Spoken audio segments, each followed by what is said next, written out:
Thank you for joining me on today's episode of Entrepreneur Encounters.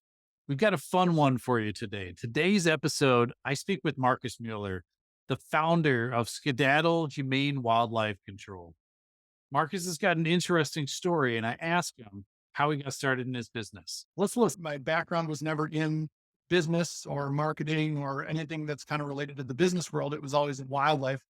So it was a really fun journey learning more about that along the way, but that's kind of where this whole journey started. Being in grad school, that was a really research heavy position that I was in. And one of the things that I think I took away from graduate school is that I did not want to make a career out of doing research. That's a big portion of a lot of wildlife related fields is that research component. And while I really enjoyed my time in grad school, what I really enjoyed was that interaction with the public, working with people who were having issues.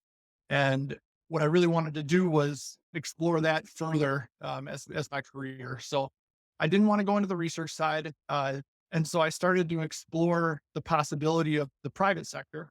And when I really did some research to see if folks were doing this type of work that I was really interested in, this more humane method of wildlife control, there really wasn't a lot of companies out there who were doing it already. So the seed was kind of planted and starting to sprout a little bit that, hey, maybe this is an opportunity that I could go into something for myself, kind of build my own career for lack of a better term. And I think it provided an awesome opportunity to really join up a lot of things that I really felt passionate about, but there wasn't a clear cut, get this job and you can do it for the rest of your life type of position out there already. I love this. One of the things that's so much fun is hearing about how people got their business started. Why did they start them?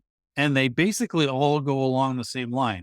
They identified a problem and they wanted to figure out how to solve it. You've heard us say this before on the podcast. In fact, it's one of my wife, Kate, and I's favorite things that we do here at MKE Business Coach. Understand what's behind it, what is driving us, what's propelling us forward.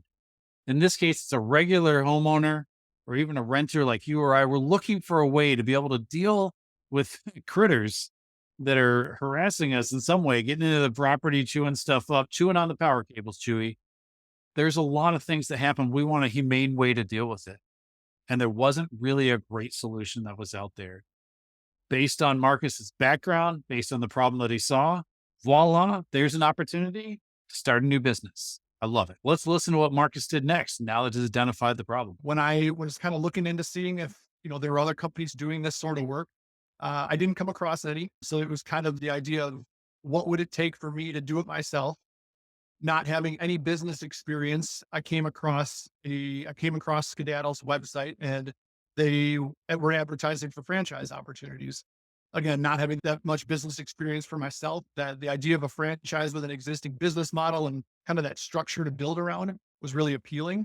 So I reached out to their franchise coordinator and kind of got the ball rolling with some conversations. And really, that first conversation was nothing more than me looking for more information to potentially maybe get a job with them down the road, or if they had franchises in other areas around the country, maybe I could get a chance to work with them. It wasn't even really surrounding the idea of starting a franchise myself, but it happened pretty early on in grad school. So I wasn't really in a position to jump into anything yet. At that point in time, this was probably around 2015. They had not launched any franchises in the United States. So they were kind of getting everything ready to make that move, but hadn't yet done that. And eventually those conversations persisted over the course of a year and a half, 2 years. And it worked out that everything that they were able to offer from the structure and support standpoint was exactly what I was looking for to really bolster the wildlife background that I had to turning this thing into a business. And so it was never, it was a very short conversation in my mind in terms of deciding, do I want to go this alone and try to figure out my own way to do it? Or do I go with an existing franchise that kind of has the business side of things figured out a little bit to supplement the wildlife background that I have. And so in the fall of 2017, we were able to launch the first United States franchise of Skedaddle here in Milwaukee. And since then, we've opened up another franchise in the Madison area as well. All right, there's a couple of things here I think are really important. And this is a piece I think a lot of folks maybe overlook, but Marcus nails it right off the bat. He figured out what he did not want to do. That's right, what he did not want to do. A lot of us figure out, hey, I want to go do this thing. And we don't really count the cost and figure out, whoa, what all does that actually require? When I say I want to start a business, what is that going to ask me to do? Marcus knew right off the bat, hey, he's got some expertise, some skills, some passion. He did not want to be in wildlife research. That was not the thing that was really exciting for him. He loved wildlife, he loved being around them. And so instead, he focuses his energy around the things that are going to give him some of that extra pizzazz and extra strength. And hey, he figured out he wanted to work with people who are actually having trouble with wildlife and bring his expertise to bear. Well, let me just say, thank God for people like Marcus and the work that they do. Marcus saw a problem and he's seeing an opportunity to build a career around solving that problem. But we're not done yet. Let's hear what he does next. I think the really appealing thing about this franchise in particular was the fact that there wasn't a huge capital investment to get started.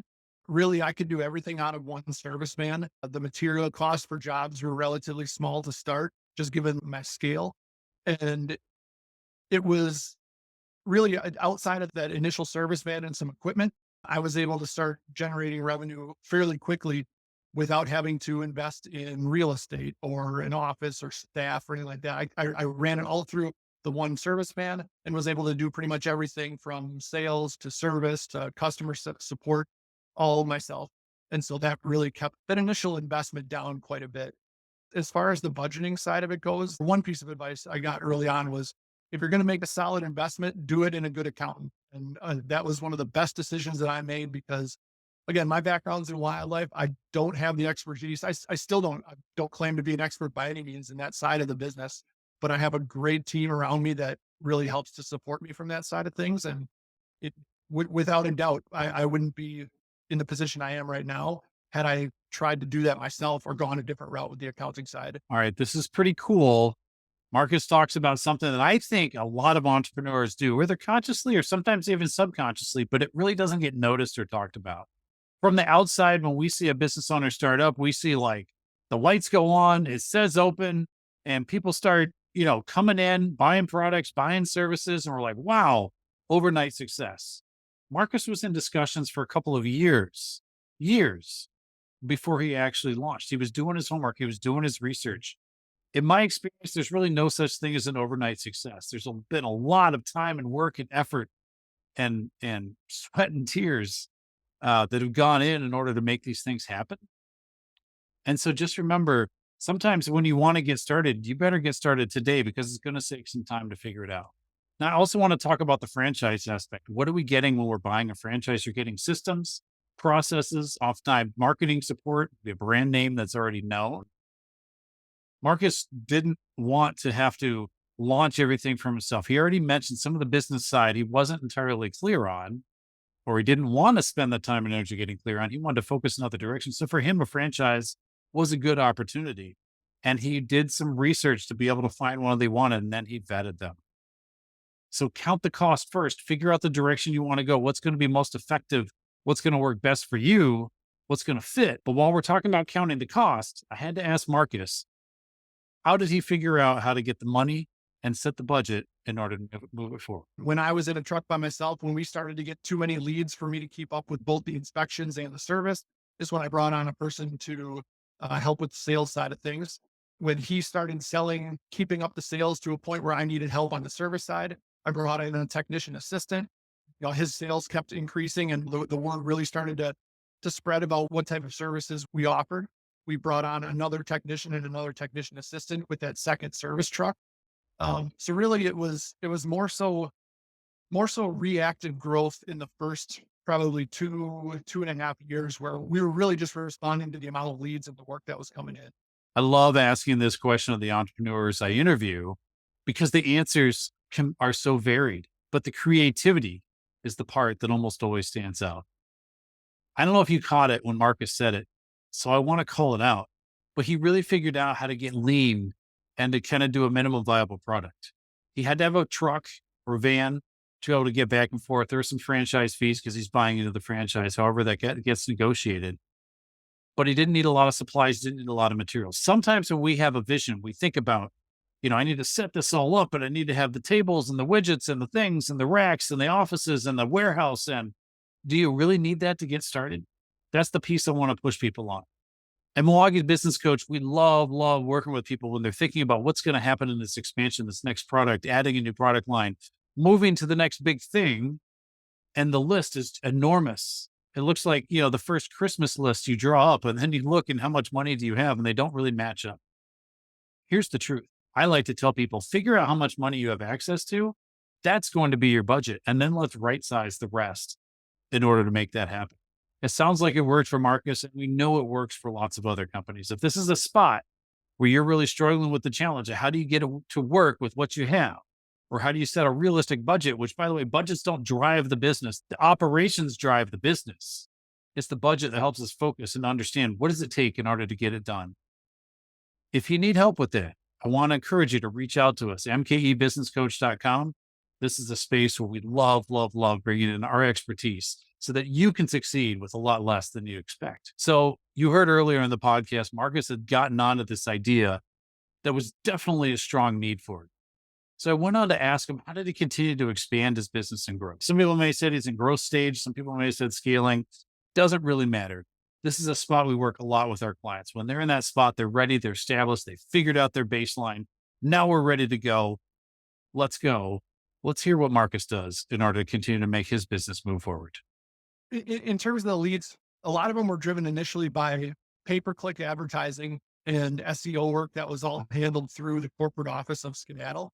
Cycling back to the concept of having a good team, the support and the structure that they were able to provide from kind of that background side of things that, again, I didn't have much experience in, was absolutely instrumental to getting that ball rolling.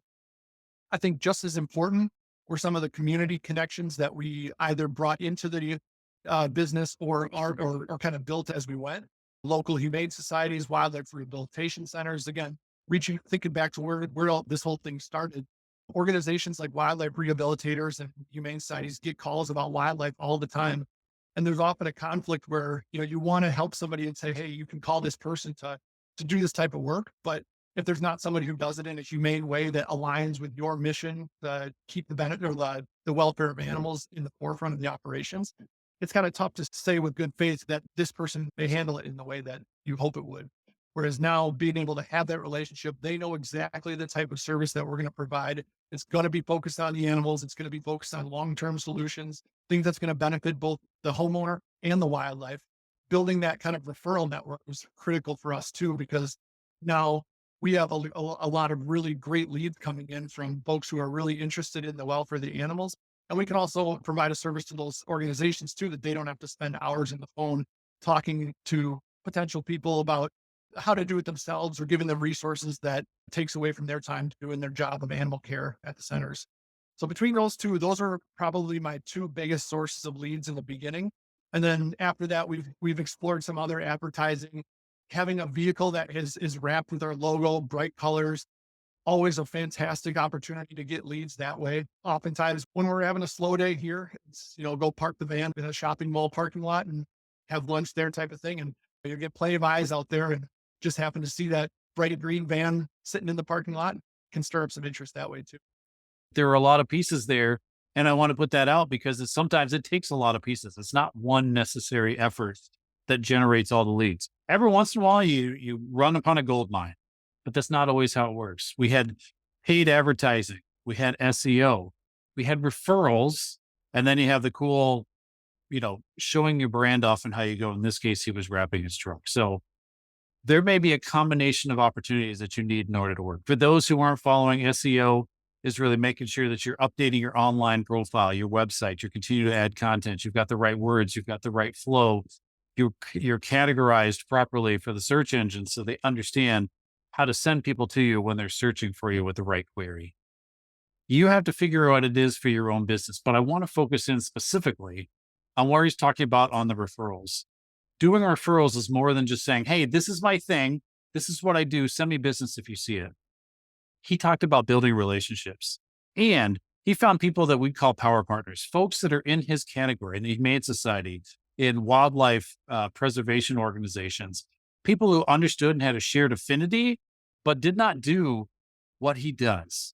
And frankly, may have people calling them because they don't know, I got a raccoon, so let me call the Raccoon Salvation Society and find out what they can do.